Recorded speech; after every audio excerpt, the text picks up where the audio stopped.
I don't quite think people are getting it. We have to redo engineering from the ground up. Well, we get to do engineering from the ground up again.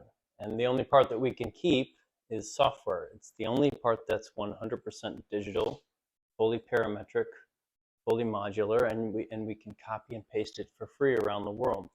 Everything else is fair game. And so if you think that something's been done before, forget about it. Don't worry if a big business has made something before. Let's look at how we can digitize one simple parametric bracket, a physical object using digital manufacturing, and how to do it right. To mass produce this stuff, we don't have a high enough volume to make it worthwhile. But there are enough people in the world that want to use such a bracket that it's worth designing well. And it's worth making it parametric. This is an example of a stamped steel bracket. Call that $10,000 in tooling to make sure this winds up with quality control off an assembly line. And call this one $5,000 in tooling to make a plastic injection mold. But we can get this result, and we can have it customized for our own device over there by making a quick 3D print. So I want to get my multimeter mounted up on the DIN rail to run electronics tests.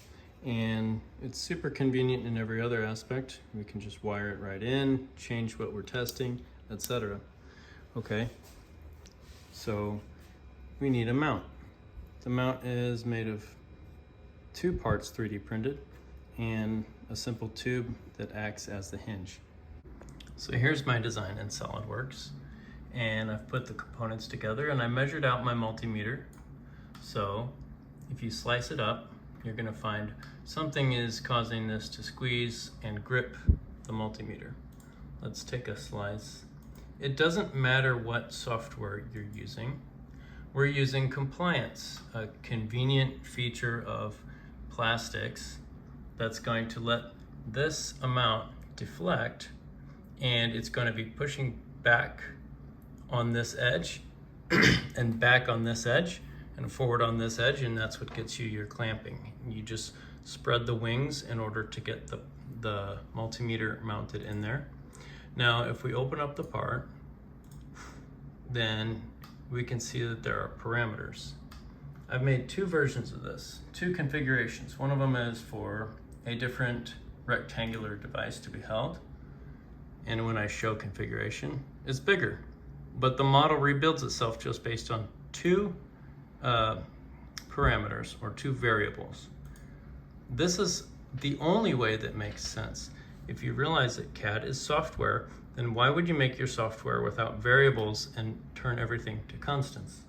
So we come here, let's look at the sketch that makes this up. Edit sketch. Okay, so there's your profile. See the arm there, before fillets are added, etc.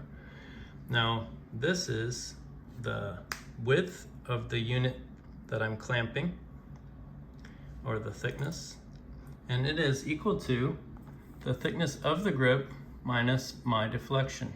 So if I need to try a couple times and see how much does this arm need to deflect to have a healthy grip, then I just change that variable deflection. And in my case, it's a 15 millimeter thickness of the multimeter.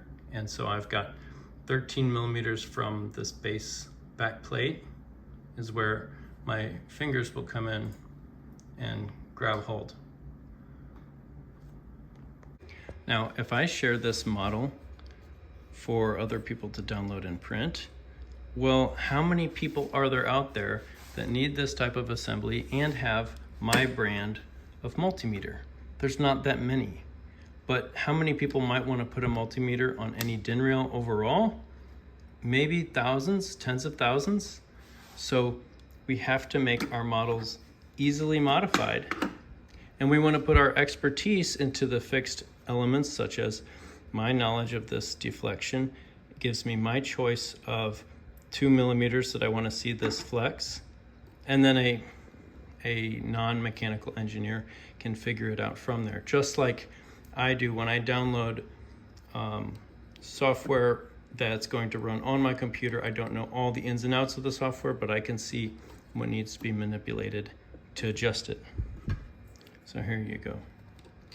One file, 2 different versions, and we've put some modern expertise to allow it to be easily perturbated.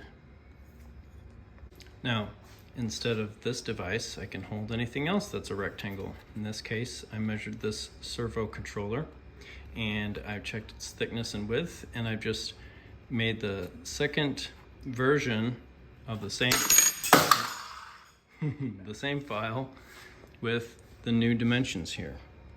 And then other users might find it useful to take the components from within this assembly and generate their own other kinds of brackets and holders. So suddenly this one simple design where I've measured out the dimensions and I've drawn this simple bracket that's off the shelf, that's extremely high volume, cheap, and available around the world. Now people can start making their own inventions, and half of the work is already done for them. If you'd like to build this assembly, then the tubing is made out of a 1/4 inch outside diameter, high density polyethylene, super common tubing. This blue one is polyurethane, will probably work just as well.